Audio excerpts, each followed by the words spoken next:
Bienvenidos a Libros Nómades.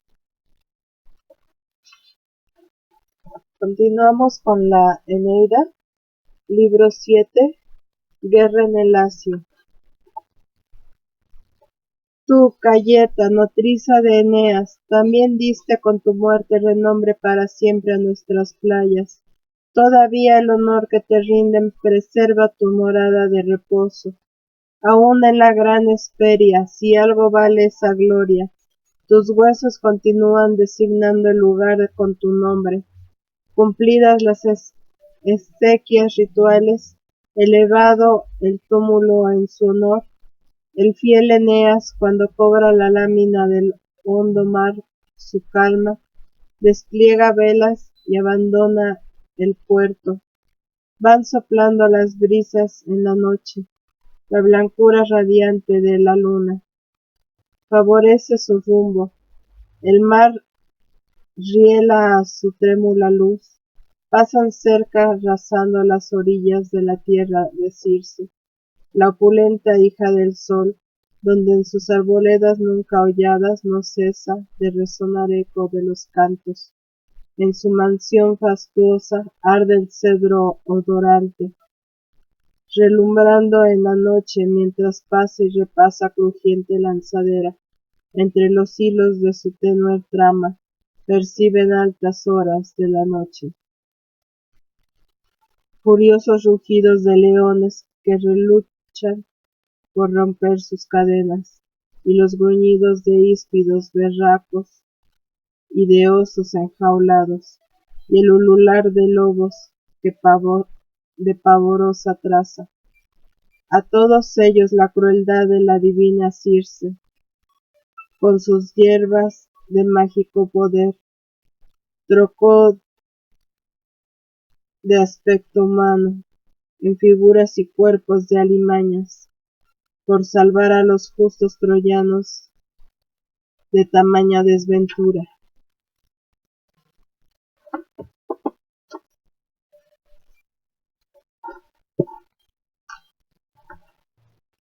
Si entraban en su puerto o si abordaban sus funestas playas, Neptuno hincha sus velas con viento favorable y facilita su huida y los conduce al hilo de bajíos espumantes.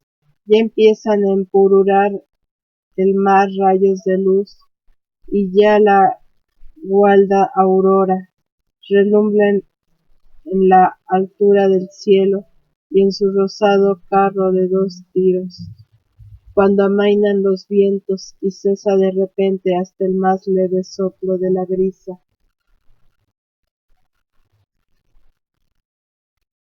Los remos traban lucha con la marmórea languidez del agua.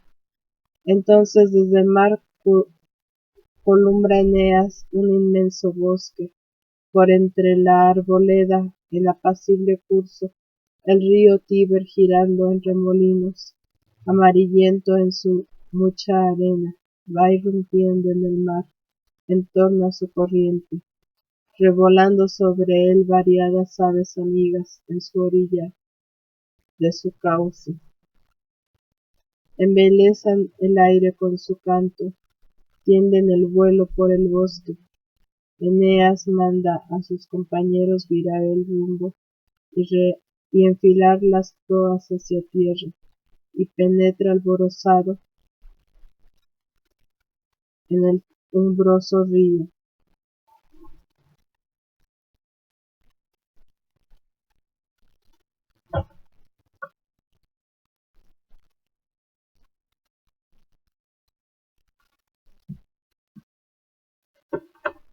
Invocación de Erato, el rey latino. ¡Ea, ayúdame, Erato! Ahora voy a contar quiénes eran los reyes, y los remotos hechos y el estado en que el antiguo Lacio se encontraba, cuando por vez primera arribó con sus naves a las playas ausonianas un ejército extranjero, y evocaré el comienzo de la primera lucha. Inspírale tú, diosa, a tu poeta. Contaré horrendas guerras, diré la formación de las batallas, y los príncipes, movidos por su misma soberbia hacia la muerte, y las tropas tirrenas, y toda Hesperia, congregadas en armas, se abre ante mí una historia de más vuelo, acometo una empresa mayor, el rey latino, anciano ya, seguía gobernando, en larga paz plácidamente, campos y ciudades. Nació según es fama de Fauno y de la ninfa Laurente Márica. Fauno fue hijo de Pico, y éste se envanecía de tenerte por padre a ti, Saturno. Fuiste tú, pues, Saturno, el fundador de este linaje. No tuvo el rey latino por decreto el cielo descendiente varón, pues le fue arrebatado en la flor de la edad uno que se le dio por heredera de su casa, de sus vastos dominios le quedó solo una hija, en sazón ya de esposo, bien cumplidos los años de la edad casadera. Muchos la pretendían por todo el ancho Lacio y por la Ausonia toda. Destacaba entre todos el más hermoso de ellos, Turno, alentado por su largo linaje, a quien la misma esposa del rey se apresuraba con extraña ansiedad a tenerle por yerno. Mas diversos prodigios de los dioses de aterrador presagio le estorbaban. Existía en el centro del palacio, en la parte más íntima de todos, un laurel de sagrado follaje, conservado con temor durante largos años. Según se refería el rey latino, Se lo encontró allí al ir a fundar la ciudadela, y se lo había consagrado a Febo, y llamó laurentinos por él a sus colonos. Un día se agolpó a lo largo de su popa una nube de abejas, maravilla contarlo, cruzando por el aire traslúcido un potente zumbido, y trabadas entre sí de sus patas, quedando de improviso, colgados en enjambre de una frondosa rama. Al instante prorrumpe el adivino. Diviso a un extranjero que se acerca. Sus tropas se dirigen al lugar del enjambre. Vienen al mismo punto. Dominan lo más alto del alcázar. Otra vez mientras él va alumbrando el altar con las teas sagradas, y al lado de su padre está en pie la muchacha Lavinia. Se advierte horror, que el fuego hace presa con su larga cabellera, y que va consumiendo su tocado. La llama crepitante que se queman las trenzas de la princesa, y arde la diadema, recamada de perlas, ella envuelta en el humo de la rojiza lumbre. Va difundiendo el fuego a través del palacio. Este prodigio que ven, sí que lo toman por terrible presagio y visión admirable. Auguran que había de ser ella, ilustre por su gloria y su fortuna, pero que predecía para su pueblo pavorosa guerra. Estremecido el rey ante tales prodigios, acude a los oráculos de su padre, el adivino Fauno, y demanda respuesta allá en los claros de los arboledas,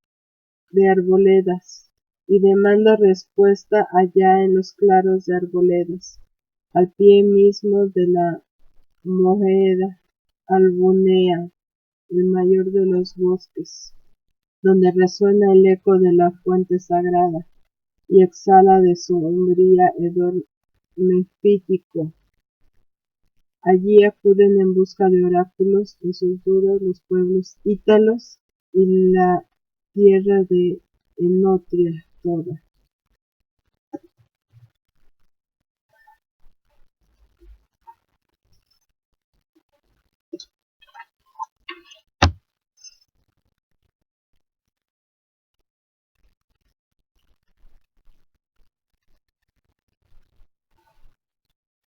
Allí, una vez que el sacerdote ofrece sus dones, y en la noche silente se tiende a descansar sobre las pieles de las ovejas, el sacrificado con que cubren el suelo solicita que le llegue el sueño, ve revolando en torno un sinfín de fantasmas de forma sorprendente, y oye voces diversas, y goza platicando con los dioses, y conversa con el mismo Aqueronte, en las profundas cimas del Averno.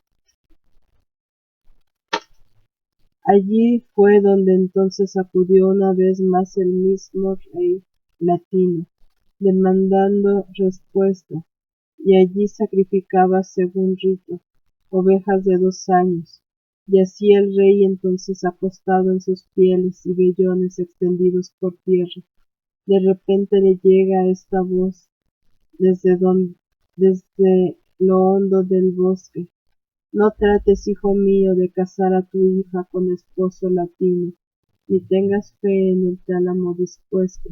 Llegarán de fuera quienes han de ser tus hijos, cuya sangre alzará nuestro nombre hasta los cielos.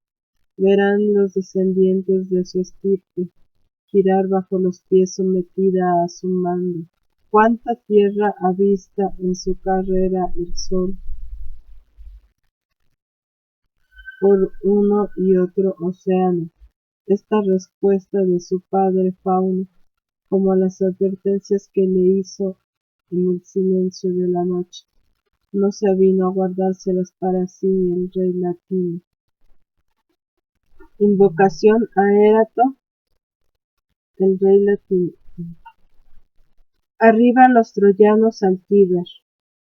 Así que ya la fama volandera las había esparcido en ancho ruedo por entre las ciudades de la Ausonia, cuando los hijos de Laomedonte ataron sus naves a un ribazo de césped en la orilla, Eneas y los jefes principales, y a una con ellos el hermoso Juno, se tienden a la sombra de las ramas de un árbol talludo. Allí disponen la comida y bajo las viandas van colocando tortas de espelta por el césped. Así lo aconsejaba el mismo Júpiter, y la base de harina la aumentan con la fruta de los campos. Entonces, consumido lo demás, acontece que la misma escasez de provisiones les impulsa a llevarse a la boca el parvo plato de Ceres y a violar con sus manos y su osada mandíbula los bordes de la torta fatal, y aun a pasar a sus anchos cuadrantes. ¡Ay! Estamos comiéndonos las mesas, comenta Juno en broma. No digo más, al punto en que fue oída su ocurrencia, ataja de primeras nuestros males. Su padre se apresura a recogerlo de los labios de su hijo, y en ella se concentra estupefacto ante el poder divino, y enseguida prorrumpe. Salve tierra, que el hado me tenía reservada, y vosotros también. Salve fieles penates de mi Troya, este es el paradero. Aquí está nuestra patria, mi padre Anquises. Ahora lo recuerdo, me fió este secreto del destino. Hijo, cuando llegado a ignotas playas, una vez consumidos los manjares, te fuerce el hambre a devorar las mesas. Por cansado que te halles, espera encontrar allí morada, y no te olvides de poner con tus manos los cimientos de la ciudad, y de montar sus muros de defensa. Esta era el hambre a que se refería, la que al cabo debíamos pasar, lo que pondría fin a nuestros duelos. Ea pues, al primer albor del sol exploremos qué lugares son estos, y qué hombres los habitan, dónde se alza la ciudad. Partamos desde el puerto en todas direcciones. Ahora con vuestras copas ofreced libaciones a Júpiter, e invocad a mi padre Anquises con plegarias, y reponed de vino cada mesa. Habla así, y enseguida ciñe sus sienes de frondoso ramo, y dirige sus peces al genio del lugar y a la tierra, la primera de todas las deidades, y a las ninfas y ríos todavía por él desconocidos. Luego invoca en el orden debido a la noche, y las estrellas que estaban asomadas entre las sombras, y a Júpiter del Ida, y a la madre de Frigia, e invoca a sus dos padres, el uno en el empíreo, en el erebo el otro. Entonces desde lo alto del cielo despejado, tronó por 3 veces el Padre omnipotente, y blandiéndola él mismo con su mano desplegó de la cima al aire ante sus ojos una nube rutilante de luz y rayos de oro. De repente se difunde por entre los troyanos el rumor de que ha llegado el día de fundar la ciudad prometida. Reanudan porfiados el festín, les llena el gozo de tan gran presagio. Van poniendo las jarras y las colman de vino. Cuando la aurora del siguiente día alumbraba la tierra con la lumbre, y de su incipiente antorcha se lanzan en distintas direcciones a explorar la ciudad, las tierras y riberas de aquel pueblo, este estanque en la fuente de Númico, este río es el Tíber. Aquí vienen los valientes latinos. Eneas envía una embajada al rey latino.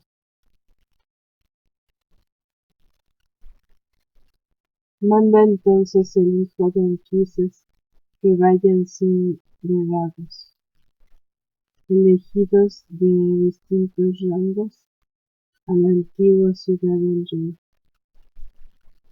velados todos ellos con los ramos de palas, y que lleven presentes al monarca, y demanden la paz para los teucros.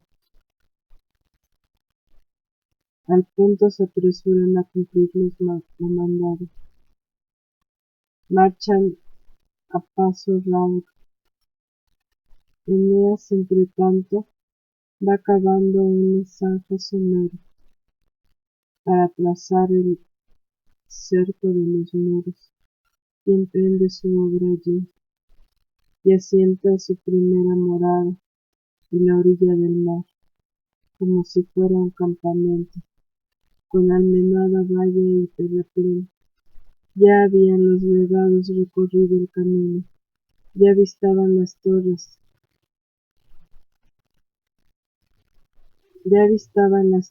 y tejados siniestros de la ciudad latina, y se iban acercando a la muralla.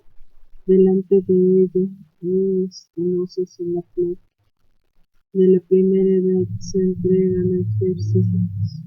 Entonces desde lo alto del cielo despejado tronó por 3 veces el Padre Omnipotente, y blandiéndola él mismo con su mano desplegó desde la cima del aire ante sus ojos una nube rutilante de luz y rayos de oro.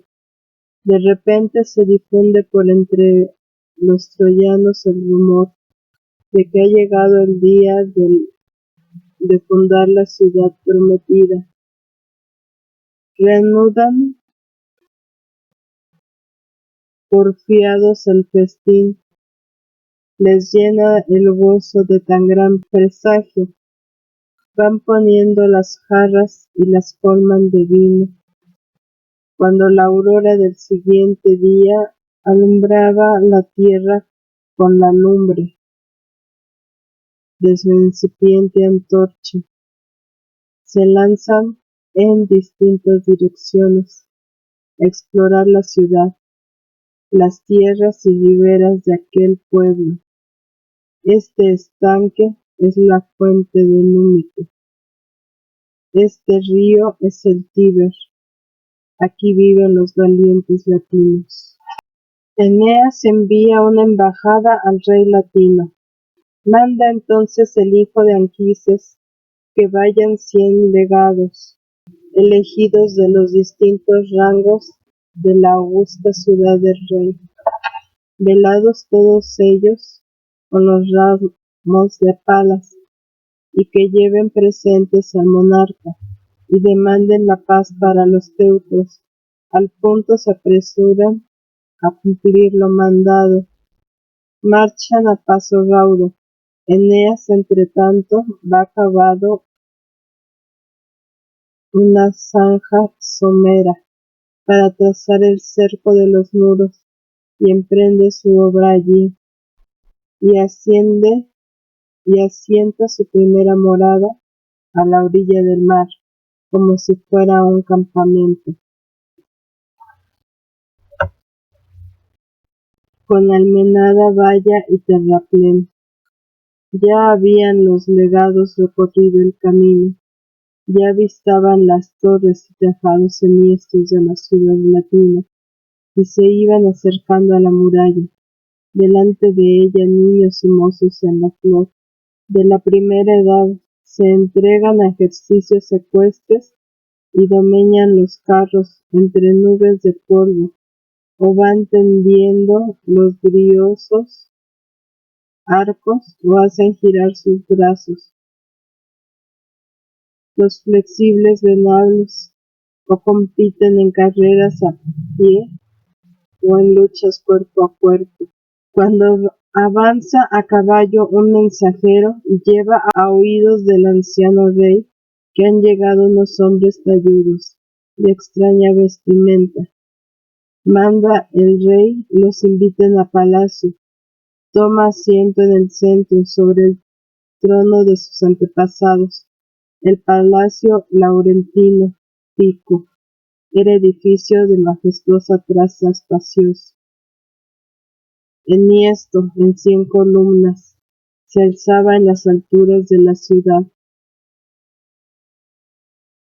Infundía terror el cerco de sus bosques, venerado de atrás por sus mayores. Recibir allí el cetro y alzar por vez primera el fajo que haces. Recibir allí el cetro y alzar por vez primera el fajo de haces era para los reyes señal de buen agüero. Servía este santuario para ellos de senado. Allí se celebraban los festines sagrados. Allí los nobles tenían por costumbre, después del sacrificio de un carnero, sentarse en largas filas a la mesa. Es más, allí a la entrada figuraban por orden, talladas en cedro venerable, las efigies de los antepasados vetustos. El rey Ítalo con el padre Sabino, el que plantó la vid, conservaba en su imagen la corva podadera, y el anciano Saturno, y la efigie de Jano, el dios bifronte, y de los otros reyes partiendo del primero, y de los héroes que sufrieron heridas en la guerra luchando por la patria, y numerosas armas que colgaban de las puertas sagradas, y carros apresados, curvas hachas y penachos de yelmos, y gigantescas barras de puertas, y venablos y rodelas, espolones arrancados a naves enemigas. Estaba allí sentado el mismo Pico, el domador de potros en su mano, el bastón augural de Quirino, ceñido en su parvo capote, portaba en su izquierda el escudo sagrado. El mismo Pico, a quien su esposa Circe, un día arrebatada de pasión, golpeándole con su áurea vara, había transformado en ave con píteos venenosos y esparcido variados colores por sus alas.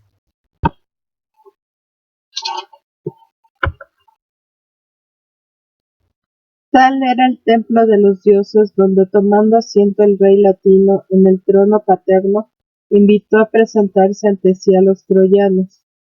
Así que entraron, se adelanta a hablarles con afable semblante. Decid, hijos de Dárdano, pues no desconocemos vuestra ciudad y raza, y habíamos oído de vosotros antes que dirigierais vuestro rumbo por el mar hacia aquí. ¿Qué buscáis? ¿Qué motivo o qué necesidad trae las naves troyanas a la costa de Ausonia por el haz verdiazul de tantos mares? Tanto si habéis perdido el derrotero como si por la fuerza de alguna tempestad de esas que tantas veces sufren en alta mar los navegantes, os habéis adentrado en nuestro río y halláis ahora descanso en nuestro puerto. No rechacéis nuestra hospitalidad y no desconozcáis que los latinos, el pueblo de Saturno, es justo no por la fuerza ni por la ley, sino porque se mantiene por voluntad fiel a las normas de su antiguo Dios. Por cierto, qué recuerdo va haciendo algo borroso la tradición, el paso de los años que solían contar los ancianos áuricos, como Dárdano, nacido de estos campos. Emigró a las ciudades de Lida en Frigia y hacia Samos de Tracia, la que hoy se llama Samotracia.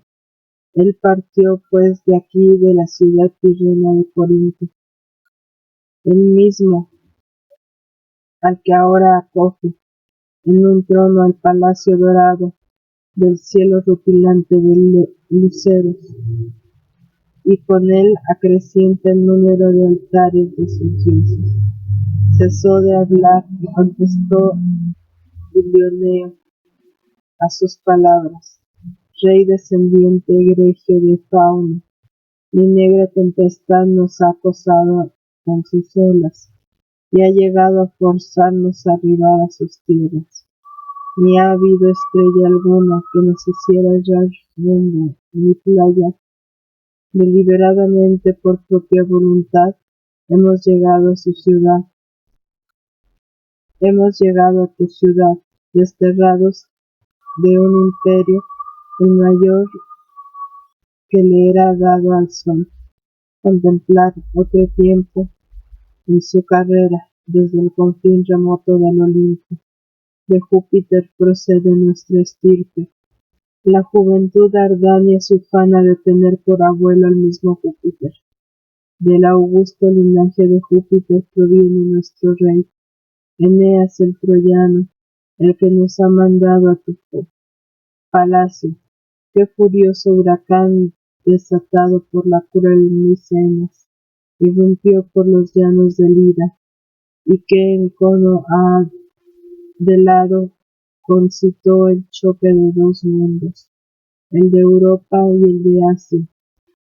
Lo sabe hasta el que habita en lo más alejado de la tierra, allá donde el océano revierte su corriente, hasta aquel a quien mantiene aislado la zona que se extiende entre las otras cuatro, la del sol despiadado, tras de aquel cataclismo, navegando a lo largo de tantos vastos mares, venimos a pediros un reducido asilo para asentar a nuestros dioses patrios y una faja de tierra en que nadie nos dañe, y agua y aire abierto de par en par a todos. No seremos tesoro de este reino, ni aportaremos a él menos renombre, ni llegará a borrarse nuestro agradecimiento y nuestra hidalga acción, ni pesará jamás a los ausonios el haber acogido a los troyanos con los brazos abiertos. Lo juro por los hados de Eneas y el poder de su diestra, probada por igual en la alianza y en las armas y lances de la guerra. No nos tengas en menos, porque hacia ti te tenemos nuestras manos. Porque hacia ti tendemos nuestras manos con guirnaldas de paz y con palabras suplicantes. Son numerosos los pueblos y muchas las naciones que pidieron y quisieron lograr nuestra alianza, mas designios divinos como en su poder supremo nos forzaron a buscar vuestras tierras. Pues aquí salió Dárdano, aquí nos llama y nos incita Apolo con apremiantes órdenes hacia el Tirreno Tíber y el manantial sagrado de Numicio. Además, estos parvos presentes de su anterior fortuna te los ofrece Eneas. Son restos rescatados de las llamas de Troya. Este es el vaso de oro con que su padre Anquises vertía en los altares sus ofrendas. Esto es lo que llevaba vuestro Priamo cuando dictaba leyes a la asamblea de su pueblo. Siguiendo la costumbre, su cetro, su tiara, sagrada con su veste sobre las mujeres de Ilión. Acogida que les dispensa el rey latino. Ante tales palabras de Ilioneo, el rey latino permanece vuelto el rostro hacia abajo sin moverse, clavada la mirada en el suelo, pero girando sus ansiosos ojos. No conmueven el ánimo del rey, ni la bordada púrpura ni el cetro de Priamo, tanto como la idea que le absorbe la de la boda y la unión del matrimonio de su hija, y da vueltas y vueltas alma adentro a la predicción del viejo Fauno. Este era el yerno aquel que le anunciaban. Los hados procedente de un país extranjero, al que predestinaban a compartir el reino, con el mismo poder, el que tendría descendencia egregia por su valor, que había de adueñarse por la fuerza de todo el orden. Al fin prorrumpe gozoso, que los dioses secunden mis propósitos y que cumplan su misma profecía. Se te dará, troyano, lo que anhelas, no desdeño esos dones, ni os faltará tierra feraces, mientras latino reine, ni vais a echar de menos la abundancia de Troya. Que Eneas en persona venga ya, si es tan vivo su afán hacia nosotros, si siente tal presura por unirse a nosotros con el vínculo de la hospitalidad y con el nombre de aliado nuestro, que no rehuya unos ojos amigos. Para mí será prenda de paz el estrechar la mano a vuestro rey. Llevadle de mi parte este mensaje. Tengo una hija a la que no me dejan que case con varón de nuestra raza. Los oráculos del santuario paterno, ni incontables prodigios de los cielos, que han de venir invierno de tierras extranjeras. Tal destino vaticina Malacio, un yerno cuya sangre alzará nuestro nombre a las estrellas. Es ese mismo a quien designa el hado, así lo creo, y si acierta en su augurio mi intuición, eso es lo que deseo. Dicho esto, elige unos caballos de sus caballerizas. Había en sus establos espaciosos 300 potros de luciente pelo. Manda al punto se lleve a cada uno de los embajadores troyanos un corcel de alado casco, con su gualdrapa de púrpura bordada. Lucen colgada al pecho su collera de oro, jaeces de oro, y van tascando entre sus dientes frenos de oro oscuro. Para Eneas, ausente, un carro con su tiro, su pareja de potros, son de raza celeste, resopla su nariz varadas de fuego, de la sangre de aquellos bastardos que logró la astuta Circe, cruzando con su yegua los mismos garañones que hurtó a su padre el sol. Estos eran los dones y el mensaje del rey latino, con que vuelven montando sus bridones, los de Eneas, portadores de promesas de paz. La ira de Juno, misión que encarga a Alecto. Pero ay, entonces regresaba de Argos la ciudad de Inaco, la esposa implacable de Júpiter, señoreando en su carrera el aire, cuando avista desde el cielo a lo lejos, allá desde el Paquino siciliano a Eneas jubiloso y a sus naves dardanes. Ve que ya alzan las casas y seguros en tierra han dejado la flota abandonada. Se detiene, le punza vivo dolor el alma, menea la cabeza y da suelta de lo hondo a estas palabras. ¡Ay, raza aborrecida! ¡Ay, hados de los frigios contrarios a los míos! No pudieron sucumbir en los llanos del Sigeo, no pudieron quedar cautivos cuando fueron apresados, no pudieron las llamas de Troya reducirlos a cenizas. ¡Ah! No, se abrieron paso a través de las líneas de batalla en medio del incendio.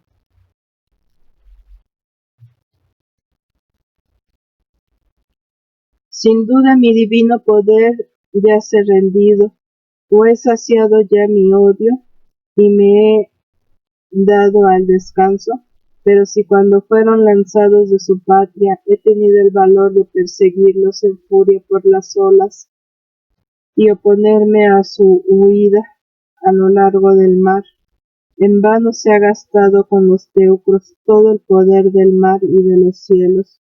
¿Y de qué me ha servido la Sirte Cecila?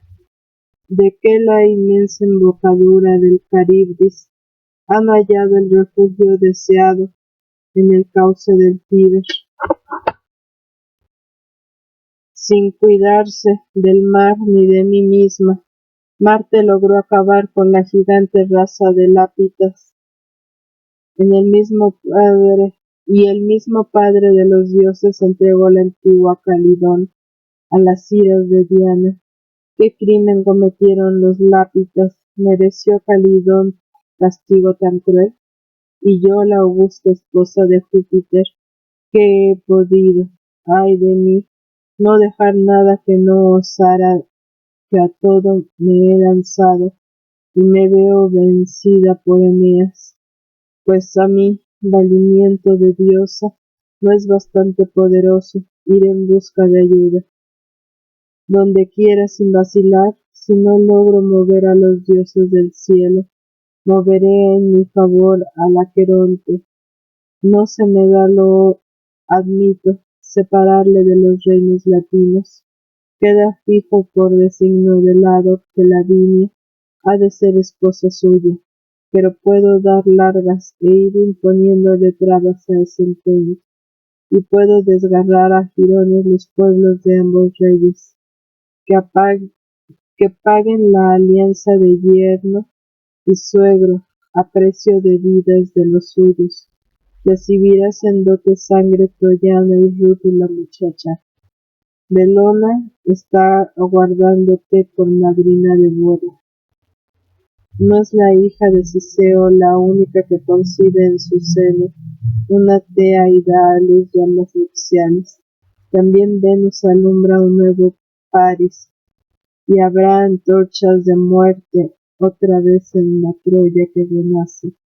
Apenas acabó de decir esto, se dirige con horrendo semblante hacia la tierra, de cubil de las horribles diosas de las tinieblas infernales, hace salir a Lecto, la que enluta las almas, la que se regodea de las funestas guerras, la pasión iracunda, la traición, las dañinas calumnias, monstruo odioso, a su mismo padre Plutón, odioso a sus hermanos del Tártaro. Tantas formas es capaz de adoptar, tan feroces cataduras, tantas las negras víboras que pululan en ella. Uno le habla y aguija así su furia. Hazme este menester, tú muchacha nacida de la noche, préstame este servicio, que mi honor y mi fama no lleguen a salir menoscabados, que los hombres de Eneas no consigan ganarse el alma del latino proponiéndole bodas, ni logren asentarse en tierra itálica. A ti te es dado armar e incitar a la lucha, a los mismos hermanos más unidos, y arrumbar con el odio las familias, y llevar la desgracia y las teas de muerte a los hogares. Tú posees 1000 hombres y 1000 trazas de maldad.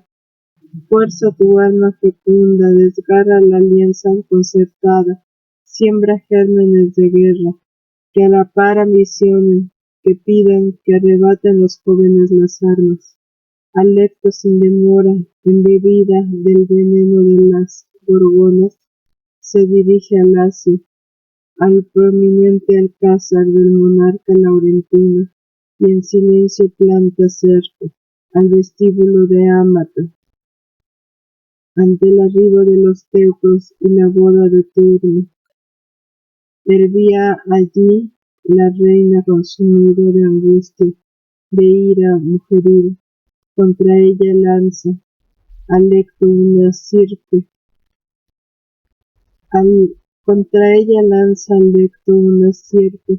de los que ciñen sus cerúleas trenzas, y la va introduciendo por su seno hasta lo hondo del corazón, para que enfurecida vaya contaminando en su delirio la mansión entera. La sierpe, deslizándose por entre su vestido y entre sus delicados pechos, sin ser sentida, avanza sin espiras y burlando a su víctima. Frenética se inocula su vuelvo viperino, La monstruosa culebra se convierte en trenzado collar de oro en torno de su cuello, se vuelve cinta de alargado fleco y va anudando así su cabellera, y repta escurridiza por sus miembros, y mientras la infección de la húmeda ponzoña infiltrada al principio por la piel, funde por los sentidos y se extiende su fuego por sus huesos, y primero que su ánimo llegue a incubar la llamada en todo el pecho, con el dejo de dulzura en la voz que acostumbra una madre, habla a su esposo virtiendo muchas lágrimas por la suerte de su hija y por la boda frigia concertada. Pero a unos desterrados teucros vas a dar, padre, por esposa a la viña. No sientes compasión de tu hija, ni de ti, ni te apiadas de su madre, a la que al primer soplo del aquilón el pérfido pirata dejará abandonada al lanzarse a alta mar llevándose consigo a la muchacha. Pero es que no fue así como el pastor de Frigia entró a la ceremonia y se llevó consigo a Helena, hija de Leda, a la ciudad de Troya. ¿Qué haces de tu solemne promesa? ¿Qué de tu antiguo afecto hacia los tuyos? De tu mano empeñada tantas veces a nuestro deudo tonto. Si lo que se prende es tu yerno de raza extraña en los latinos, y así está decidido, y el mandato de Fauno a tu padre te fuerza a ello.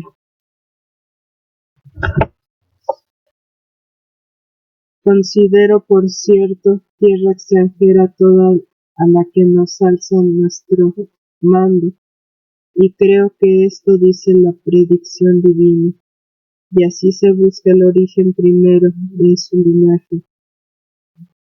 Turno tiene a Inaco y a Acricio por ascendientes suyos y proviene del centro de Micenas. Cuando ve que Latino, al que en vano pretende doblegar sus palabras, permanece inflexible frente a ella, y que por lo más hondo de su ser se desliza en el enloquecedor veneno del acierto, y las recorre en todas sus direcciones, la infortunada reina sacudida por horrendas visiones, entonces sí que en loco frenesí se lanza de un extremo a otro en la ciudad, como a veces da vueltas y más vueltas al impulso de un vibrante cordel el trompo volandero de los niños absortos en el fuego, hacen dar amplios giros en el ruedo de un pórtico vacío. Agitado por la cuerda, va trazando una vuelta tras otra. El corro de muchachos, inclinados sobre él, se pasma boquiabierto del misterio del girandero voz. El cordel le sigue dando bríos. Con no menor presteza lanzada a la carrera atraviesa la reina la ciudad, entre sus desdeñosos moradores, y llega a más, fingiéndose poseída de Baco. Afronta un sacrilegio aún más grave y se arroja a mayor frenesí. Vuela a los bosques y esconde en la espesura de los montes a su hija, por arrancarla al tálamo troyano y retardar las antorchas nupciales. Evohe, Baco, rompen gritos bramando, solo tú te mereces a mi hija virgen, por ti ella empuña los flexibles tirsos, a ti te honra en sus danzas, por ti deja crecer las trenzas que te tiene consagradas. Va volando la fama, enardece de furia a las matronas, a todas las acucia un ardoroso afán, buscar un nuevo albergue, abandonan su hogar, dan al viento su cuello y sus cabellos, otras llenan el aire de un tremante ulular, y ceñidas de pieles blanden sus manos férulas, enlazadas de pámpanos. La reina en medio de ellas empuña enardecida una antorcha de pino llameante y canta el himeneo de su hija y Turno. Va girando sus ojos inyectados en sangre. De repente prorrumpe torva. Oíd, madres del Lacio, donde quiera que estéis, si la pobre amada, vuestras almas leales aún conservan alguna simpatía, si os preocupa el derecho de una madre, soltad las cintas de vuestra cabellera y tomad parte en los ritos de la orgía conmigo. Así Alecto va aguijando a la reina sin cesar con el furor de Baco, a través de los bosques, por entre las desiertas guaridas de alimañas. Cuando le pareció que había ya abusado lo bastante, los primeros venablos de su furia, y echó cambiar los planes y la morada toda de latino, la triste diosa sin demora bate sus foscas alas en vuelo hacia los muros del rútulo arrogante, a la ciudad que es fama fundó Danae, traída por Noto impetuoso, con colonos acrisios. Ardea la llamaron antaño los mayores. Queda aún el nombre ilustre de Arde, pero no la fortuna ya perdida.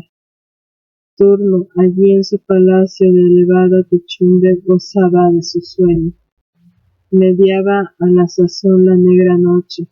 Alecto se despoja de su torva catadura, y su cuerpo de furia toma el rostro de anciano. Surca en su odiosa frente las arrugas, prende una venda a sus cabellos canos y se ciñe las sienes. Con un ramo de olivo se ha transformado en Cálibe, la anciana servidora de Juno, la guardiana de su templo, y con estas palabras se representa a los ojos del joven. Turno, vas a sufrir que todos tus esfuerzos resulten mal perdidos y que pase tu cetro a unos colonos bárbaros.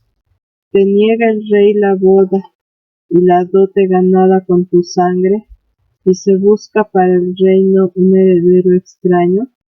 Ve en busca de peligros, sin recompensa alguna escarnecido. Anda, derrota ejércitos tirrenos, asegura la paz a los latinos. Esto es lo que en persona el omnipotente Juno me manda que te diga sin rebozo. Mientras yaces sumido en el reposo plácido de la noche, ea, apréstate a armar las escuadras de mozo, haz animoso, que irrumpan por las puertas al combate, extermina a los caudillos frigios que han fondeado en el hermoso río, pega fuego a sus pintadas naves. Es el poder augusto de los dioses del cielo quien lo manda. Que el mismo rey latino, si no accede a tu boda ni cumple la palabra prometida, conozca y pruebe en sí la pujanza de Turno en pie de guerra. El joven, por su parte, haciendo mofa de la divina, le replica así: la nueva de la flota de entrada por aguas del Tíber no ha escapado a mis oídos, como tú te supones. No te inventes tan grave temor por alarmarme. No se olvida de mí la excelsa Juno, pero a ti la vejez decrépita, incapaz de atinar con la verdad, te quita el alma. Madre, con vanas desazones y burla, amedrentando a la divina con presagios de guerras entre reyes.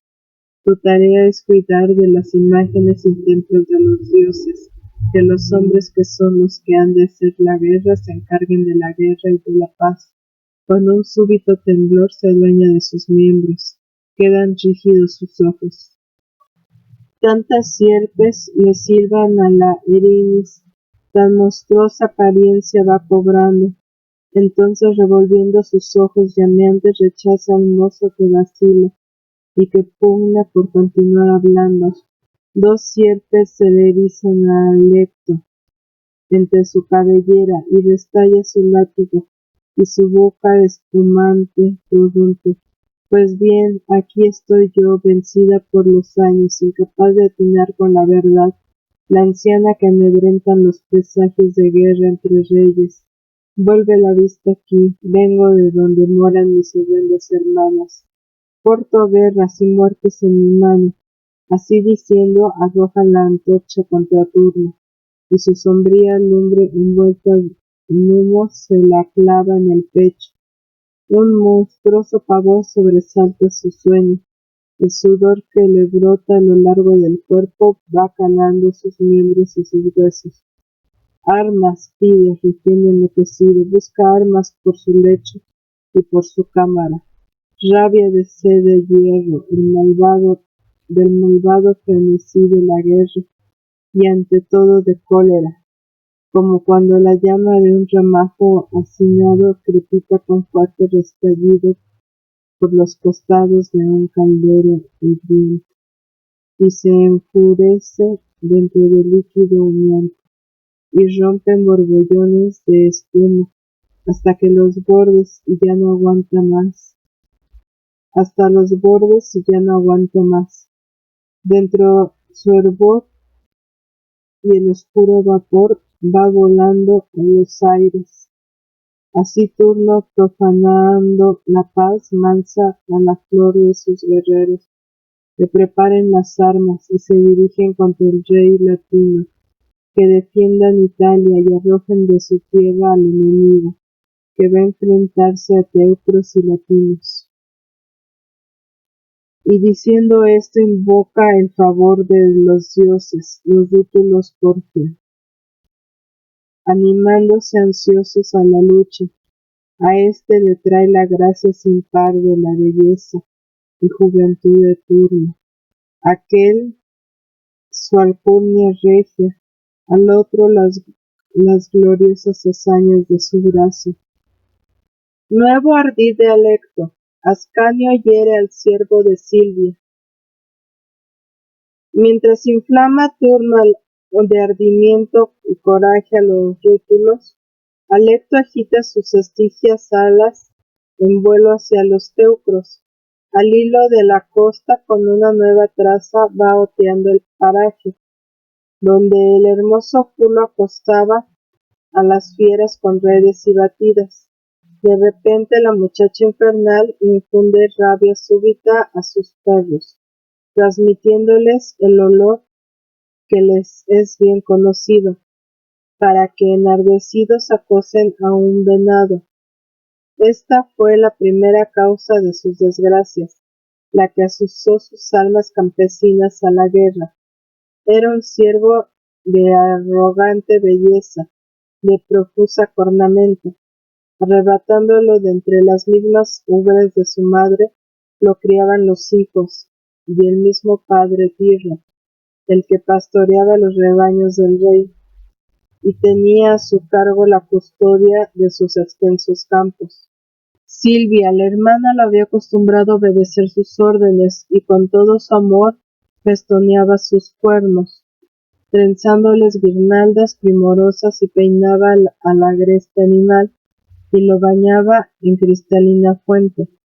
El dócil y a sus manos avesado a comer, en la mesa de su dueña, vagaba por los bosques y regresaba a casa, al amparo del umbral, conocido por sí solo,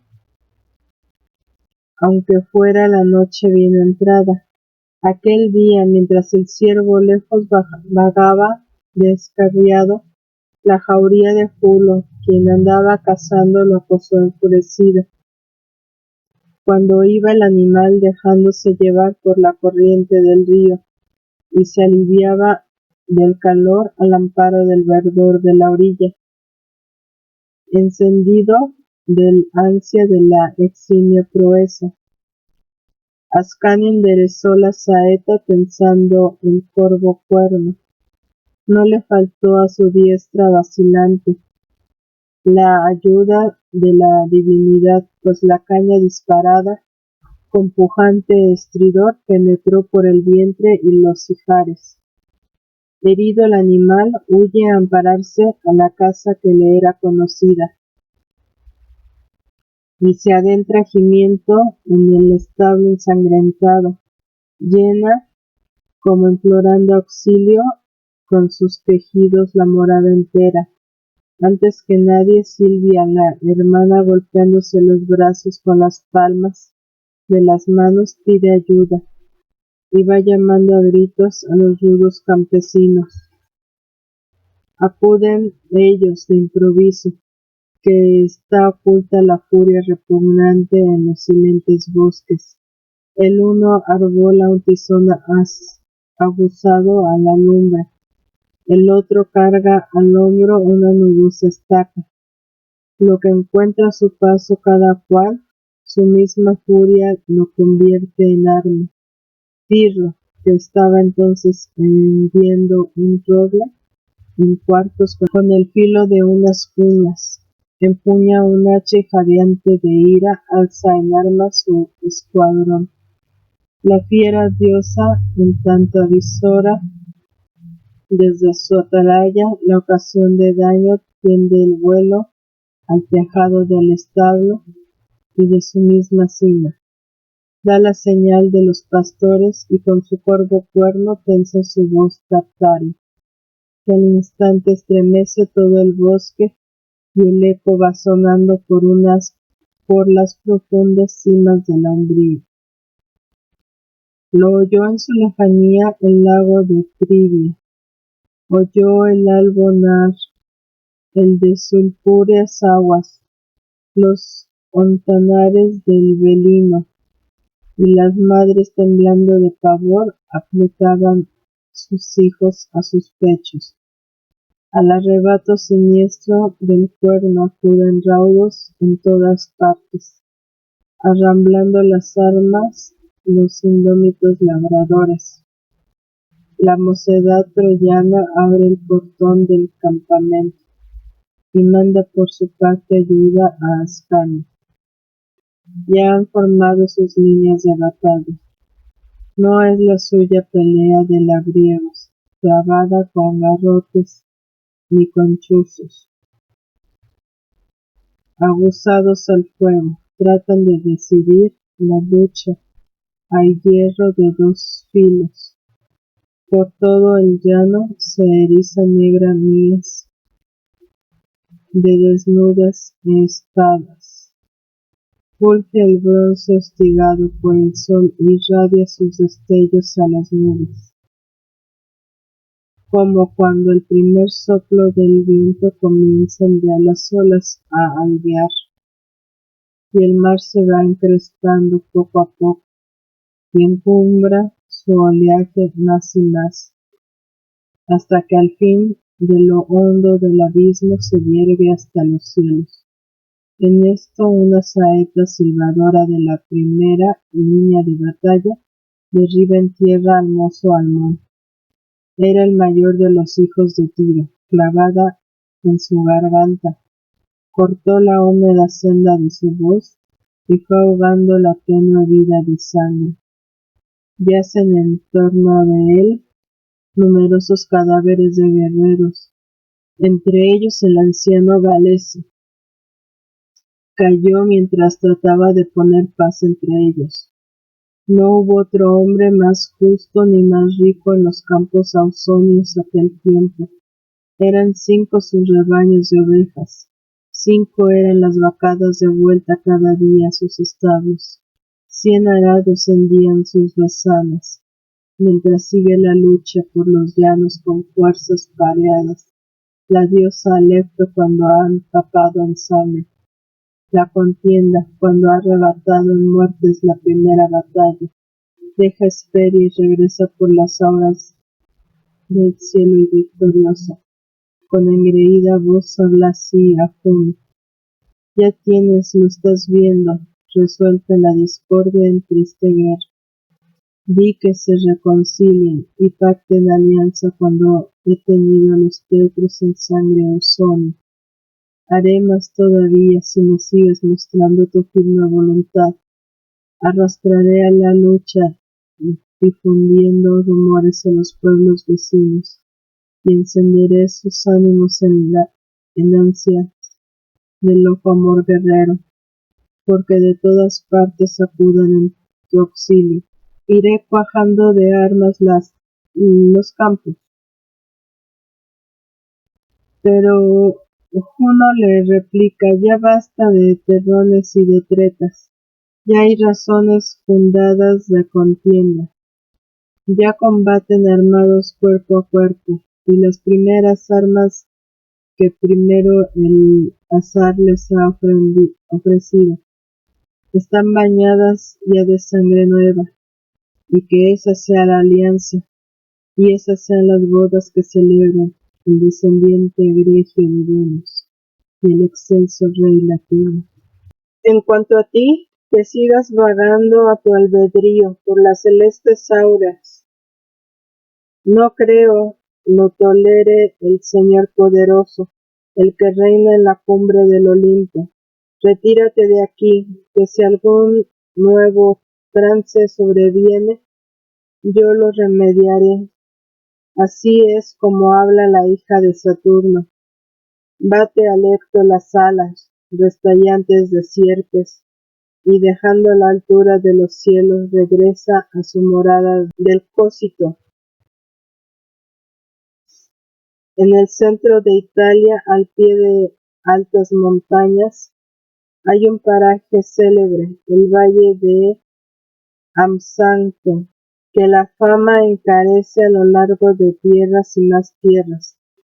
Lo ciñe un negro bosque por un lado y por otro con su tupida fronda, pues el fondo un torrente fragoroso brama en tortuosas gorgas entre peñas.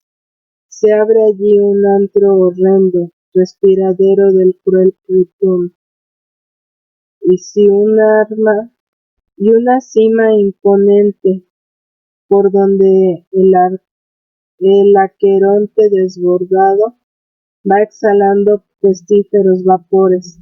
Por allí se embocó la diosa Erinis, librando de su vista tierra y cielo. Uno abre las puertas del templo de Jano. No dejaba entretanto la real hija de Saturno de dar la última mano a la contienda. Desde el campo de batalla irrumpe en la ciudad todo tropel de pastores cargados con sus muertos. Van portando el cadáver del mozo Almón y el de Galeso, con la faz desfigurada. Imploran a los dioses, conjuran a la par al rey latino. Está presente Turno, entre denuestos por los muertos, entre fogosa cólera, él redobla el terror, protesta de que llamen a los teucros a compartir el reino, que a una estirpe de Frigia se entremeta, mientras a él se le expulsa de palacio. Entretanto los hijos de las madres, arrebatadas del furor de Baco, que danzando en tropel vaga por los breñales, no deja de pesar el presagio de Amata, llegan de todas partes, y juntos inoportunan al dios Marte.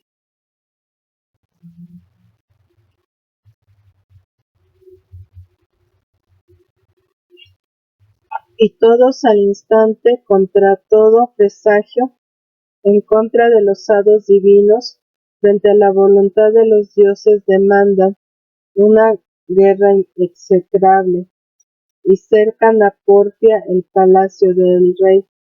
Este resiste firme como en el mar la roca inconmovible, como peñón marino que aguanta con su mole el poder del embate fragoroso entre el turbión aullante de las olas. En vano rugen en torno los escollos y peñas espumantes, y rebotan las algas que azotan su costado. Pero cuando no cuenta ya con fuerzas para vencer su ciego empeño, y transcurre todo como lo quiere para la implacable Juno, prorrumpe el rey latino poniendo por testigo una vez y otra vez a los dioses y a las inanes auras del cielo. Me doblegan los hados, ay, me arrolla la tempestad, ay, desdichados hijos, con vuestra impía sangre, pagaréis esta culpa a ti, turno me aguarda. Pagaréis esta culpa, a ti, turno, te aguarda la desgracia y un amargo castigo. Cuando ofrendes tus votos venerando a los dioses será tarde. En cuanto a mí, ya tengo ganado mi descanso. Ya el puerto está al alcance de mi mano, pero se me despoja de una muerte serena. No dicen más, se encierra en su palacio y abandona las riendas del gobierno. Había una costumbre en el Lacio de Esterio, que siempre las ciudades albanas han guardado por sagrada. Ahora la observa Roma, la señora del orbe, cuando empiezan incitando al dios Marte a trabar batalla, ya se apreste a lanzar contra los getas, contra los hircanos o árabes, el triste estrago de la guerra, ya encamine sus huestes o los indos o siguiendo la ruta de la aurora a recobrar el parto de sus banderas, o siguiendo la ruta de la aurora a recobrar del parto sus banderas. Hay dos puertas parejas de la guerra, es así como las llaman, consagradas por culto reverente y por terror del despiadado Marte. Están cerradas con 100 barras de bronce y con la firme solidez del hierro. Jamás deja el umbral su guardián Jano, cuando toma el Senado la irrevocable decisión de guerra. Galano, con la trábea de Quirino, ceñida al modo de gavios, abre el cónsul las puertas rechinantes y da la voz de guerra, y todo el mocerío la corea, y las trompas de bronce responden con sus roncos acordes a sus voces.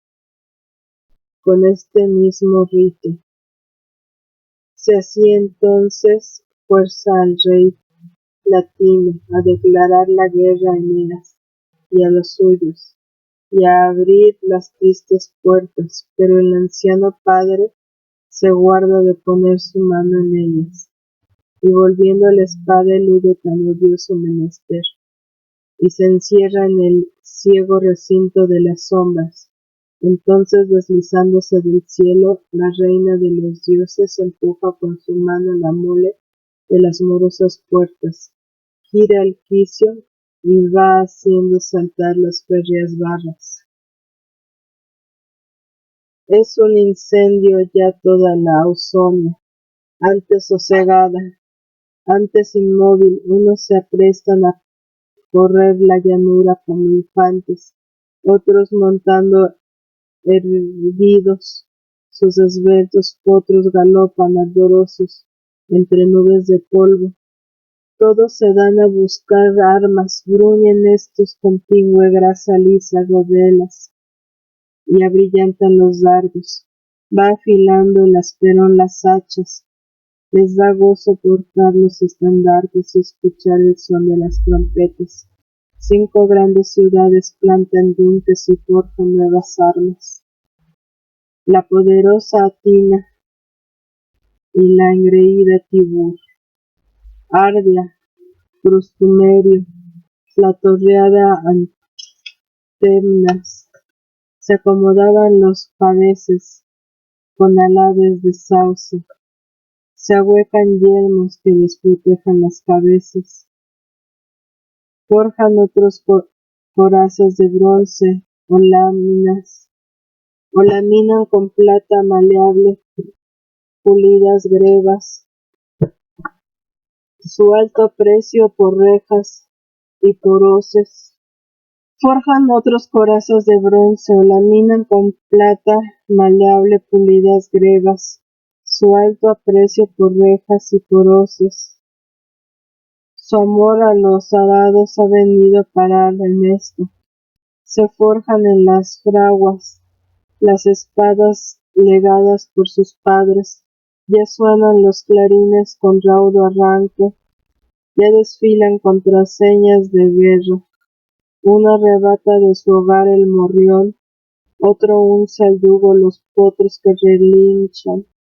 Este embraza el escudo, aquel se viste la cota de triple malla de oro y se ciñe al costado la espada fiel. Abrid ya el helicón, diosas de par en par, e iniciad vuestro canto. ¿Cuáles fueron los reyes que alzaron sus banderas?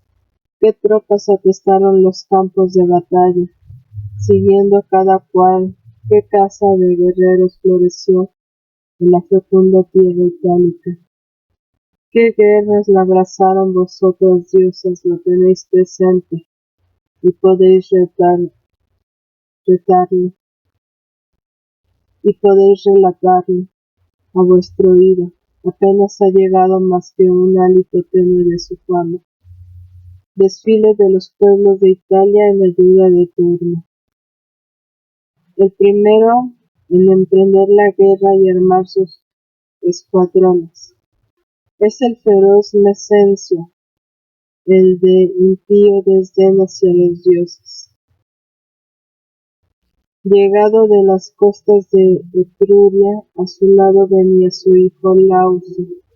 No hubo entre todos mozo más hermoso, como no fuera turno laurentino, Lauso de diestro en domeñar potros y en vencer a las fieras.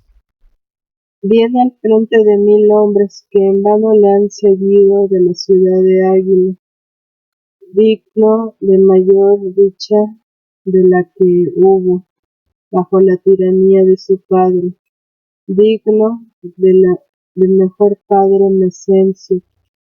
Tras estos Aventino, luciendo sobre el césped su carro, galano de la palma victoriosa,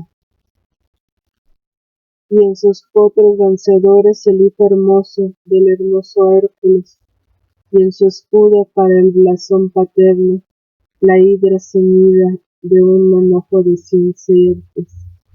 Fue la sacerdotisa Rea, la que en el bosque del collado Aventino, de su unión con un dios, llegó a traerlo furtiva a las regiones de la luz, cuando el héroe de Tirinte, tras dar muerte a Gerión, arribó victorioso a los campos laurentinos, y sus vacas iberas bañan las aguas del Tirreno.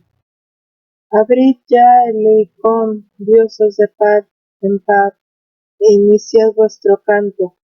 ¿Cuáles fueron los reyes que alzaron sus banderas? ¿Qué tropas atestaron los campos de batalla?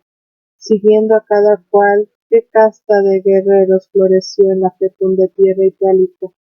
¿Qué guerras la abrazaron vosotras diosas que tenéis presente, y podéis relatarlo a vuestros oídos? Apenas ha llegado más que un hálito tenue de su fama. Desfile de los pueblos de Italia en ayuda de turno.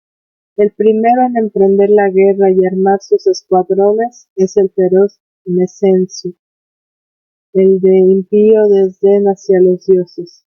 Llegado de las costas de Etruria, aún a su lado venía su hijo Lauso. No hubo entre todos mozo más hermoso, como no fuera turno laurentino, Lauso diestro en domeñar potros y en vencer a las fieras. Viene al frente de 1000 hombres, que en vano le han seguido de la ciudad águila, digno de mayor dicha de las que hubo, bajo tiranía de su padre, digno de mejor padre que Mecencio, tras estos Aventino, luciendo sobre el césped su carro galano de la palma de Victoria, y sus potros vencedores, el hijo hermoso del hermoso Hércules. En su escudo porta el blasón paterno, la hidra ceñida con un manojo de 100 sierpes. Fue la sacerdotisa Rea, la que en el bosque del collado Aventino, de su unión con un dios, llegó a traerlo furtiva a las regiones de la luz, cuando el héroe de Tirinte, tras dar muerte a Gerión, arribó victorioso a los campos laurentinos, y sus vacas iberas bañó en las aguas del Tirreno. Sus hombres van armados al combate, con dardos y con terribles picas, y blanden en sus manos corvo alfanje y rejones sabelios. El jefe marcha a pie, enrollando a su cuerpo una piel gigantesca de león, de horrenda crin revuelta, de albos dientes, con que corona su cabeza. De esta traza subía al palacio del rey, con los hombros cubiertos con el atuendo de Hércules. Después viene Cátilo, con el brioso Coras, los hermanos gemelos, mozos oriundos de Argos, han dejado las murallas de Tibur, Tibur que toma el nombre de su hermano Tiburto. Entre ellos de dardos se adelantan a la primera línea de batalla.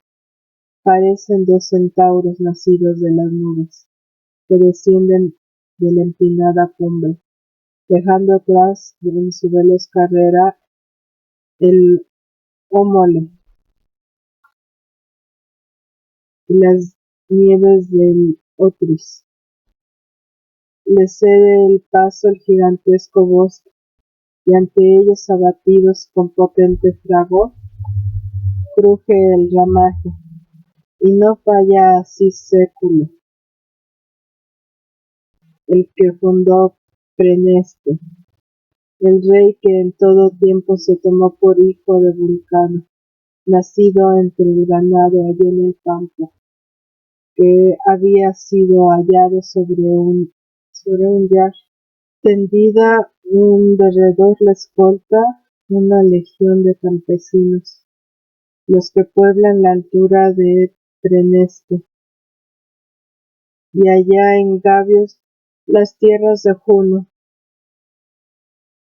el gélido año y las roquedas hérnicas rociadas de espuma de regatos, los que alimentan la opulenta Anagni y tú, padre Amaceno, todos ellos no portan arma alguna, ni broqueles, ni carros resonantes, la más disparan bolas de plomo cardeno, otros portan en su mano una doble jabalina, les cubren capeletes de fulva piel de lobo, acostumbran a llevar el pie izquierdo descalzo, el otro lo protege áspera abarca, y Mesapo, el domador de potros, descendiente de Neptuno, a quien nadie jamás consiguió derribar a fuego o hierro, convoca de repente a la lucha a sus pueblos, en paz de tiempo atrás, ya desacostumbrados a la guerra, y vuelve a empuñar en su mano la espada. Forman estos las huestes de Fecenio, y los eucos paliscos habitan las alturas de Soracte, los campos de Flavinio, el lago y monte Cimino, las umbrías de Capena, y a paso acompasado desfilan entonando canciones a su rey. como los niveos cisnes a veces, entre nubes transparentes cuando vuelven del paso, dan al aire los sones melodiosos de sus tendidos cuellos, y su eco va a lo lejos, resonando en el río y en la laguna de Asia.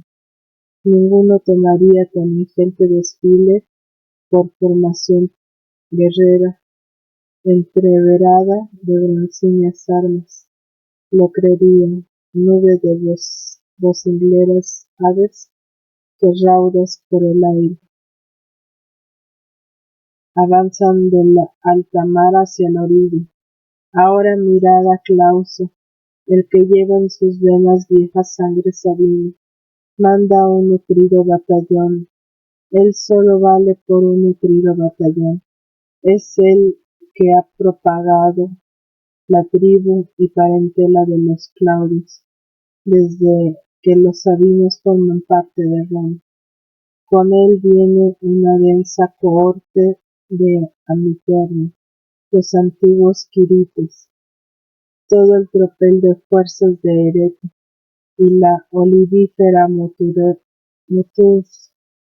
Mutusca, los que habitan la ciudad de Nomento, las tierras de Rosia junto al lago Belino, los que pueblan los hórridos peñascales de Tétrica, los del Monte Severo, los de Casperia y Fórulos, los de allá donde fluye el caudal del Ímela, los que beben las aguas del Tíber, los que beben las aguas del Tíber y del Pávaris, aquellos que ha mandado la fría Nurcia, los escuadrones de Horta y los pueblos latinos, y los que el Alia de recuerdo infausto atraviesa bañado por sus ondas, tantos como las olas que ruedan por el claro mar de Libia, cuando el furioso Orión se sumerge en sus aguas en invierno, o como los cortos que apretadas espigas que el sol con nuevo brío va tostando en los llanos de Hermo, o en los dorados campos de Licia, resuenan los broqueles, la tierra se estremece batida por el golpe de los pies. Después Aleso, el hijo de Agamenón, hostila al hombre troyano, unce los potros a su carro en ayuda de turno, ha arrastrado un millar de fieros pueblos, los que con el rastrillo rotulan las laderas másicas ricas en el don de Baco, y aquellos que enviaron los señores aurunjos de sus altos collados, con los que las vecinas llanadas de Sidicino, los que han dejado Cales, los que habitan orillas del Volturno, el río de los Vados, y aúna con ellos los del áspero Satículo y las tropas de los Ospos,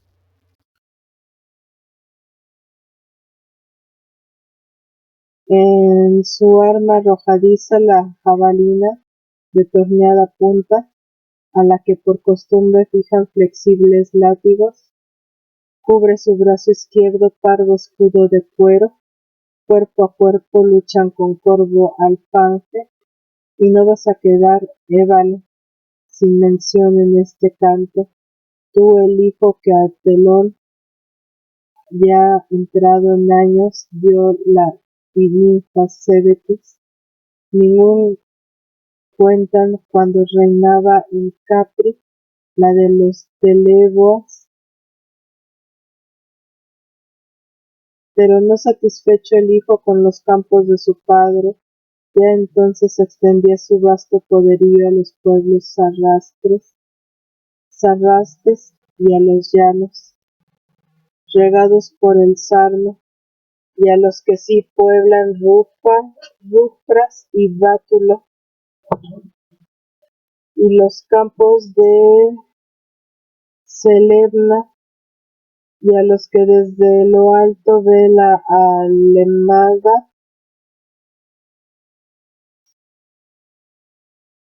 y a los que desde lo alto ve la almenada a vela, cuajada de pomares, guerreros avesados a disparar a usanza teutónica sus clavas, protegen su cabeza con yelmos de corteza de alcornoque, brilla el bronce en sus petos, en sus espadas resplandece el bronce, la montaña Nersa es la que a ti te manda a la batalla, a ti, oh gente, glorioso por tu fama, y la buena fortuna de tus armas, capitanea el clan de los equículos, hórrido cual ninguno, acostumbrado a cazar sin descanso por los bosques y al laboreo de la dura gleba, labran su tierra armados y gozan en volver siempre a casa con una nueva presa y vivir de la rapiña. Y venía también un sacerdote del pueblo marrubino, lo envió el rey Arquipo, era un Umbrón más valiente que ninguno, luce el yelmo de un festón, un fructífero olivo, sabía con ensalmos y el tacto de sus manos adormecer las víboras y culebras acuáticas, de ponzoñoso huervo y apaciguar su furia, y con su arte curar sus mordeduras, pero no fue capaz de hallar remedio al golpe de una lanza Dardanio, ni los mismos ensalmos con que infundía el sueño, ni tampoco las hierbas recogidas en las montañas marcias, le valieron para curar su propia herida. Lloro por ti el bosque Anguicia, por ti el lago Fusino con su hundoso cristal, por ti lloraron los traslúcidos lagos. También iba a la guerra Virgio, el hijo de Hipólito, de radiante belleza, destacaba entre todos, lo mandaba su misma madre Aricia, que lo había criado en los bosques de Egeria, en torno de la orilla anegadiza de su lago, donde tiene Diana su rico altar de dones y favores. Pero es fama que Hipólito, cuando perdió la vida por insidias de su madrastra y destrozado el cuerpo por los potros desbocados, sació la venganza paterna. Con su sangre volvió a mirar la bóveda estrellada y a respirar las auras de la altura, recobrado por obra de las hierbas de Peón y el amor de Diana. Y entonces el Padre Omnipotente, indignado de que un mortal se alzara de las sombras infernales a la luz de la vida, precipitó en las hondas estigias con su rayo a Esculapio, hijo de Febo, inventor del remedio, pero Trivia benévola da en esconder a Hipólito en un lugar secreto, y lo deja al cuidado de Egeria, allá en el bosque de la ninfa, en donde inadvertido pasaría la vida en soledad por los jarales ítalos, y cambiando de nombre llevaría el de Virbio. Por eso se mantiene alejados del santuario de Diana y sus bosques sagrados y a los corceles de sonante casco, porque un día espantados de los monstruos marinos lanzaron carro y mozo por la playa, y sin embargo su hijo acuciaba a sus potros fogosos por la lámina del llano y volaba al combate en su carro de guerra. El mismo turno va en primera fila, espada en mano, girando a un lado y a otro. Su arrogante figura sobresale de entre los otros.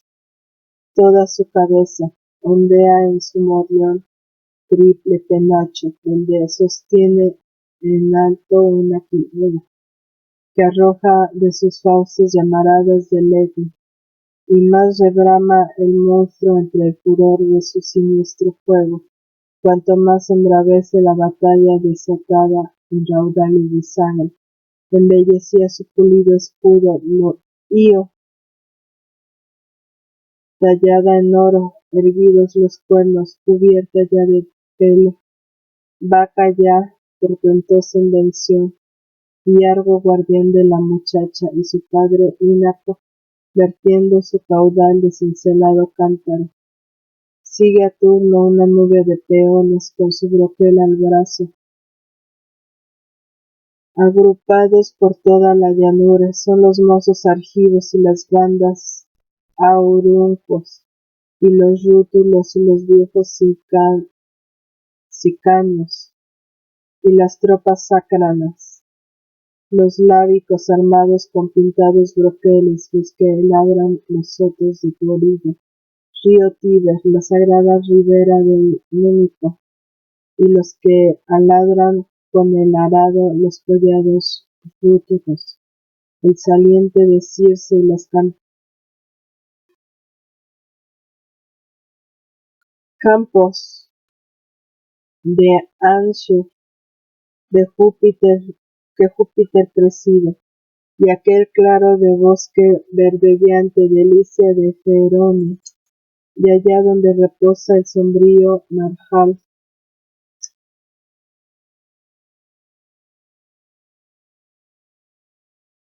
de Satura, y el hondo de los valles, donde el helado ufente se abre paso y va a hundirse en el mar, y cerrando el desfile Camila, de la lanza de los volscos, manda una cabalgada de jinetes, y sus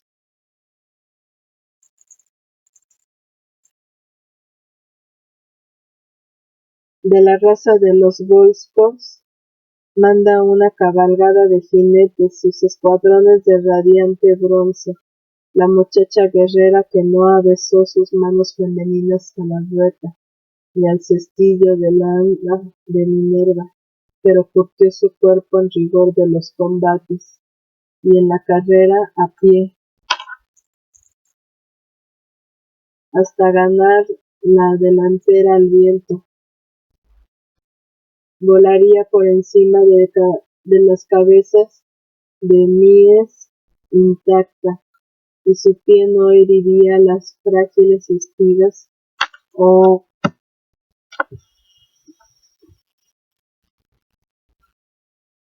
correría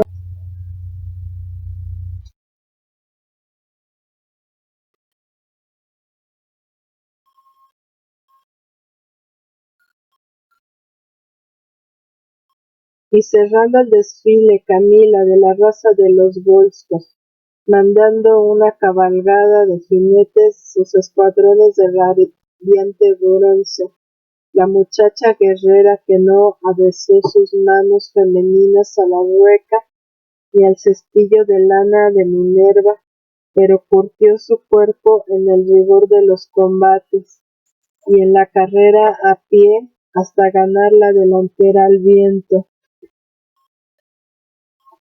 volaría por encima de las cabezas de una mies intacta, y su pie no heriría las frágiles espigas o correría por mitad del mar, por sobre las de las turgentes olas, y no humedecería su cima ni las plantas de sus alados pies.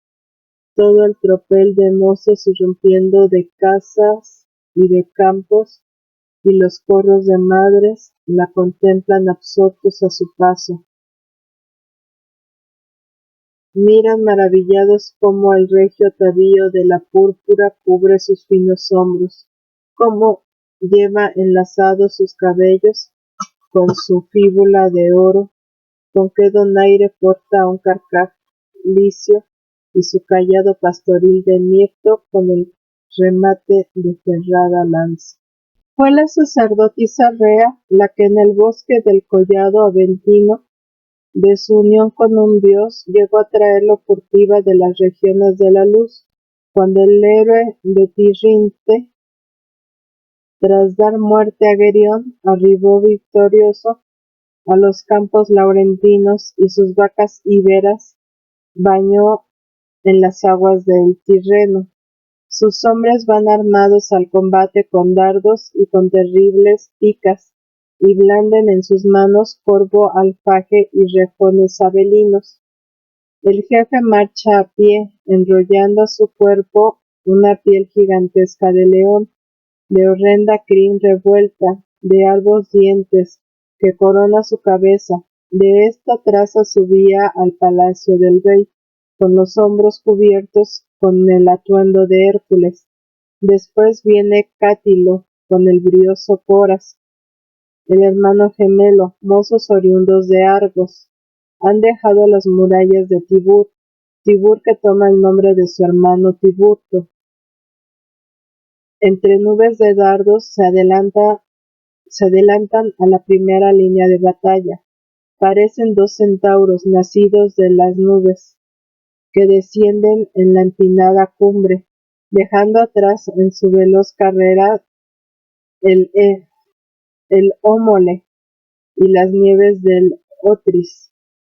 Le cede el paso el gigantesco bosque, y ante ellos abatido con potente fragor, cruje el ramaje, y no falta allí Século, el que fundó Preneste, el rey que en todo tiempo se tomó por hijo de Vulcano, nacido entre el ganado, allá en el campo, que había sido hallado sobre un yar. Tendida en derredor se escolta una legión de campesinos, los que pueblan la altura de Preneste, y allá en Gabios las tierras de Juno, el gélido Anio y las Róquedas hérnicas, rociadas de espuma de regatos, los que alimenta la opulenta Anagni, y tú, padre Amaseno, todos ellos no portan arma alguna, ni broqueles, ni carros resonantes. Los más disparan bolas de plomo cárdeno, otros portan en su mano una doble jabalina, les cubren capeletes de fulva piel de lobo.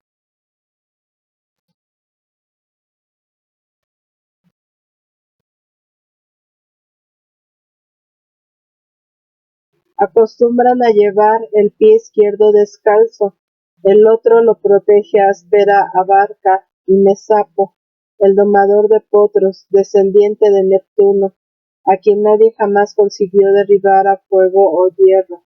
Convoca de repente a lucha a sus pueblos, en paz de tiempo atrás, ya desacostumbrados a la guerra, y vuelve a él a empuñar en su mano la espada.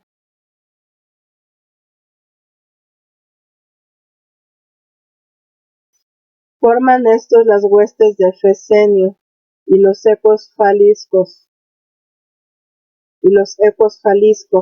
habitan las alturas del Soracte, los campos de Flavinio, el lago y monte Címino, las umbrías de Capena, y a paso acompasado desfilan entonando canciones a su rey, como los niveos cisnes a veces entre nubes transparentes cuando vuelan del pasto.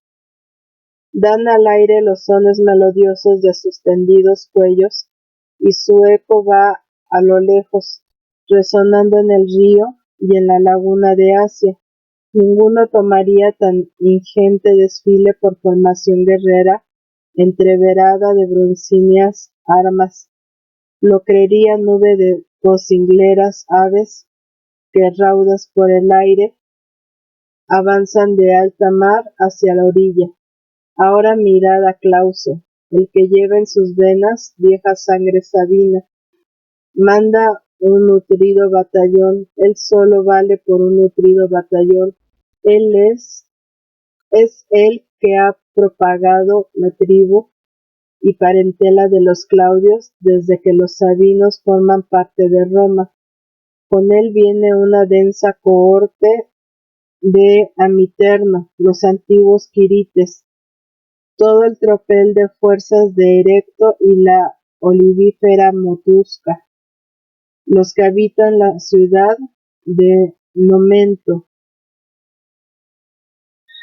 las tierras de Rócea junto al lago Velino, los que pueblan los hórridos peñascales de Tétrica, los del Monte Severo, los de Casperia y Fórulos, los de allá donde fluye el caudal del Himela, los que beben las aguas del Tíber y del Fabaris, aquellos que han mandado la fría Nurcia, los escuadrones del Horta y los pueblos latinos, y los que la Alia del recuerdo infausto atraviesa bañando con sus ondas.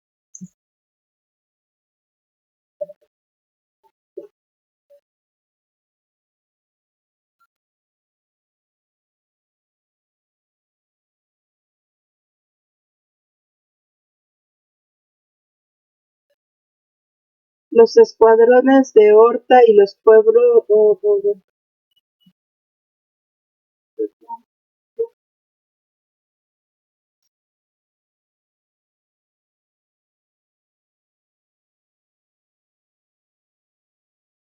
los del Monte Severo, los de Casperia y Fórulos, los de allá donde fluye el caudal del Himela, los que beben las aguas del Tíber y del Fabaris, aquellos que han mandado la furia Nurcia, los escuadrones de Horta y los pueblos latinos, y los que el Alia de recuerdo infausto atraviesa bañado con sus ondas,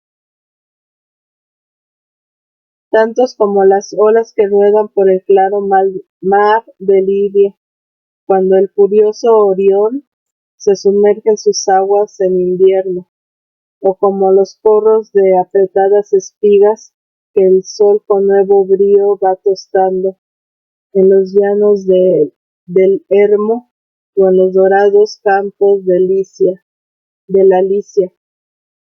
Resuenan los broqueles, la tierra se estremece batida por el golpe de los pies. Después de Aleso, el hijo de Agamenón, hostila al hombre troyano, unce los potros a su carro en ayuda de Turno.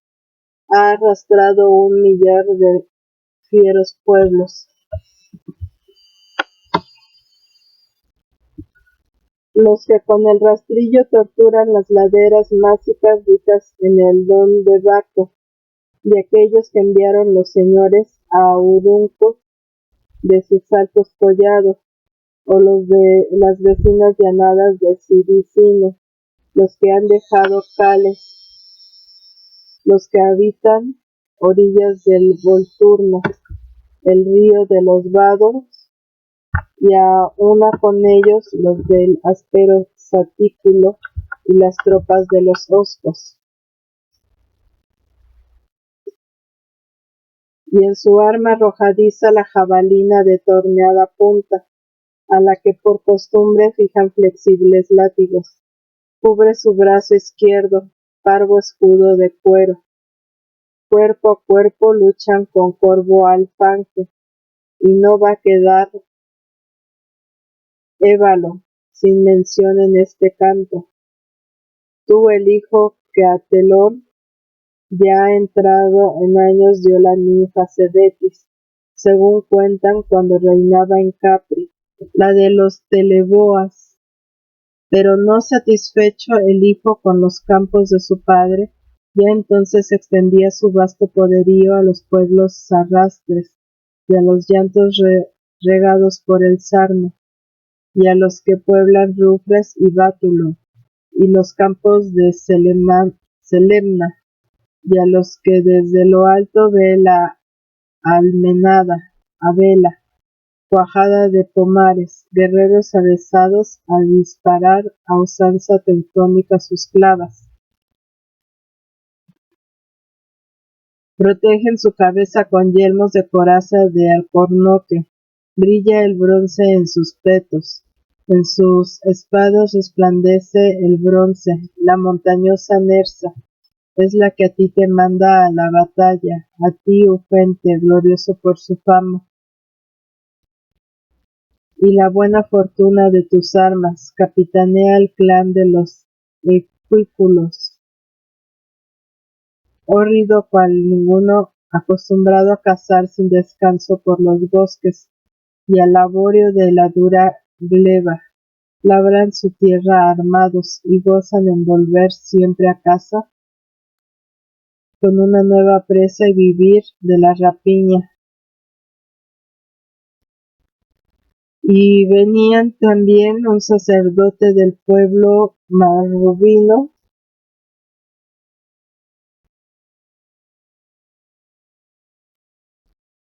lo envió el rey Arquipo, era Umbrón, más valiente que ninguno, luce al yelmo un festón de fructífero olivo, sabía con ensalmos y el tacto de sus manos adormecer las víboras y culebras acuáticas de ponzoñoso huelgo y apaciguar su furia, y con su arte curar sus mordeduras, pero no fue capaz de hallar remedio al golpe de la lanza de una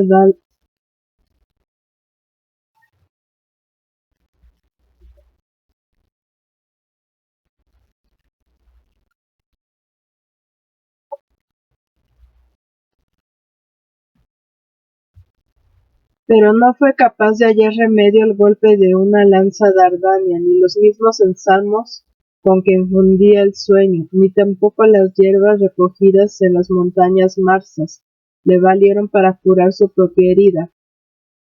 Lloro por ti el bosque de Andicia, por ti el lago Fucino, con su undoso cristal, por ti lloraron los translúcidos lagos. También iba a la guerra Virbio, el hijo de Hipólito, de radiante belleza, destacaba entre todos, lo mandaba su misma madre Aricia, que lo había criado en los bosques de Egeria, en torno a la orilla anegadiza de su lago, donde tiene Diana su rico altar en dones y favores.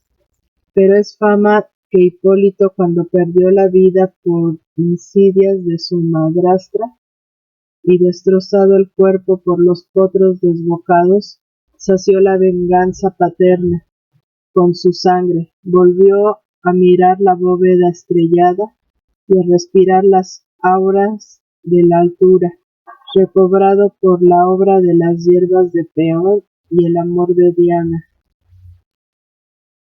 Y entonces el Padre Omnipotente, indignado de que un mortal se alzara de las sombras infernales a la luz de la vida, precipitó en las hondas estigias con su rayo a Esculapio, hijo de Febo, inventor del remedio, pero Trivia benévola da en esconder a Hipólito en un lugar secreto, y lo deja al cuidado de Egeria, allá en el bosque de la ninfa, en donde inadvertido pasaría la vida en soledad por los jarales ítalos, y cambiando de nombre llevaría el de Virgio. Por eso se mantiene alejado del santuario de Diana y sus bosques sagrados a los corceles de sonante casco, porque un día espantados de los monstruos marinos lanzaron carro y mozo por la playa, y sin embargo su hijo acuciaba a sus potros fogosos por la lámina del llano, y volaba al combate en su carro de guerra. El mismo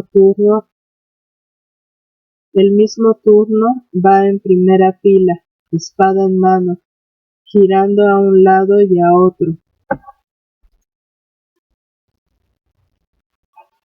Su arrogante figura sobresale de entre los otros toda su cabeza, ondea en su morrión triple penacho, donde sostiene en lo alto una quimera que arroja de sus fauces llamaradas del Etna, y más rebrama el monstruo entre el